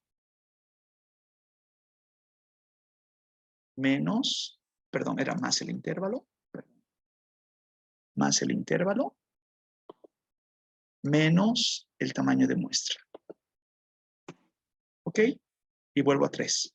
Y el siguiente va a ser 3 más 4, 7. Entonces tengo la 11, tengo, perdón, la 15, tengo la 19, y vuelvo arriba y digo la 3, y tengo la 7. ¿Se muestra? ¿Se ve el intervalo? De 4 en 4, con semilla aleatoria para la primera observación. ¿Se logra ver? Sí. Sí, ¿Sí? se ve. Excelente. ¿Cómo hago conglomerados? ¿Cómo hago conglomerados? A ver, voy a dejar de pintar esto. Sin relleno. Ya, esto se me va a mover un poquitito, entonces lo voy a llevar un poquito más allá para que no se desordene la explicación. Entonces piensen que conglomerados lo voy a dar con procedencia. Entonces ordeno y digo ordenar, ampliar la selección, ¿ok? Y tengo alemanes, tengo argentinos, tengo coreanos, japoneses, mexicanos, ¿no es cierto? Y hago, si quiero, digamos, conglomerados, si quiero estratos, al interior de los estratos, muestreo aleatorio simple o muestreo aleatorio sistemático, si fuera el caso. Quiero verificar conglomerados, perdón. Ahora sí. Entonces hago exactamente lo mismo, pero ahora verifico con procedencia. Entonces tengo los de norte, los de sur. Y al interior de los de norte, muestreo aleatorio simple. Al interior de los de sur, si quiero, digamos, muestreo sistemático. En 2 etapas. ¿Me doy a entender? Sí, doctor. Sí, excelente. Buenísimo. Entonces, yo pretendía, pero ya esto no quiero saturarlos de actividades, ¿no? Hacer un ejercicio práctico para ustedes, ¿no? Que de esta muestra de 50 observaciones, ustedes extraigan un muestreo aleatorio simple, tamaño 10, y un muestreo sistemático con arranque aleatorio, tamaño 10. Si es que alguien gusta hacer el ejercicio a manera de practicar y yo lo sumo como una actividad en reemplazo o como una actividad adicional, con mucho gusto. Pero no quiero tomarlo como una actividad obligatoria, ¿no? El que tenga el tiempo de hacer, el tiempo y la inquietud de hacerlo, me lo manda al WhatsApp. ¿Ok? Entonces, Adiós, doctor. buenísimo. Creo que ya hemos cubierto nuestro tiempo. ¿Continuemos el día viernes?